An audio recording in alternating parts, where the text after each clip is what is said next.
ISIS fighters are losing some of their benefits for being part of ISIS. And surprisingly enough, there are benefits to being part of ISIS. And now that they're getting those benefits cut, some kind of don't want to be part of this terrorist organization anymore.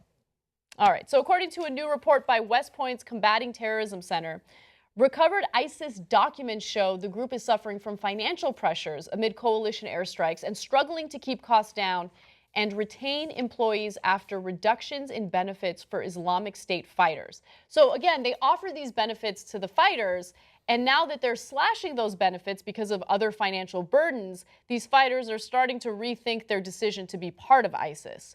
So apparently they have to reduce their electricity consumption and stop driving official vehicles for personal use.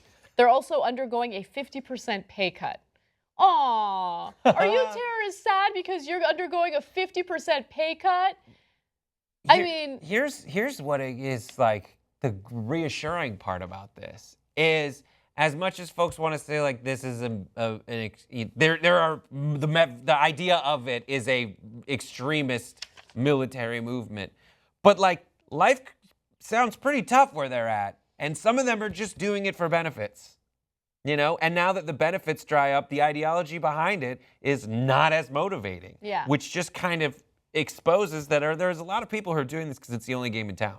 Well, here's another thing to take into consideration. A lot of the people who are part of ISIS, a lot of these people who do like the suicide bombing and these horrific terrorist attacks are guys in their early 20s, right? And some of them were teenagers when they were recruited. Some of them are teenagers now. And so whenever we talk about ISIS, we think of them as like these fully grown adults that think logically and make rational decisions. Some of them are forced into the situation. Some of them feel disenfranchised, so they join. And some of them are just morons, and they have no idea what they're getting themselves into. I love any negative thing that happens to ISIS, right? So I love that they're dealing with some financial burdens, and I love the fact that, you know, some of the fighters are like, oh, maybe this isn't such a good idea. I want consequences for every single one of them, right? I despise them. But at the same time, when we talk about them and how dangerous they are, we also have to keep in mind that they're not all, you know, these strong, powerful, you know, fully grown adults. Some of them are literally children. Well, it's also a conquering force. So you might just be someplace where they're in charge now, and you're just like, keep your head down kind of stuff, and take a job for the ISIS post office, you know, and just not make a lot of sound.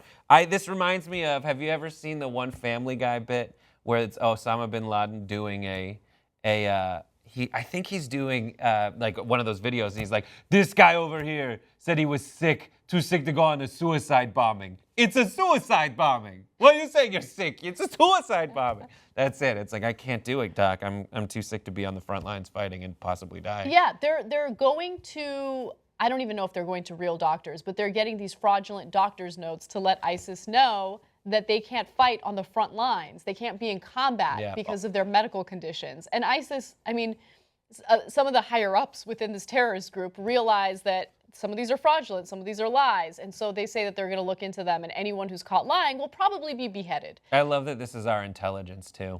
Like all of our, one of this is an intelligence reports kind of, where it's just like, we're noticing an uptick in sick notes, which means we're winning. That's how we judge it.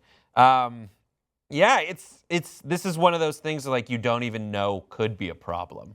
I'm glad it is a problem, and I hope it continues. I hope that it's amplified in the future, and I want to find ways to deter people from joining ISIS, right? And unfortunately, some of our foreign policy is not succeeding in doing that, right? But to know that the airstrikes are working to some extent, I guess makes me happy. Yeah, this is kind of also a symptom of like the fact that the fight's going well. The intent is to destabilize the economy in that area, you know, weaken their foothold in, you know, ideologically and militarily in those areas.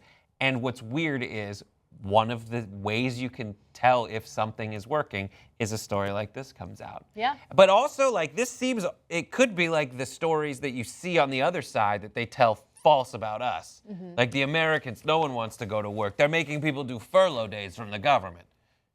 You know? So I don't know. I like it. I wrote down, I don't want to go into work. My boss is like a warlord. He is a warlord. It's like Sharia law around there.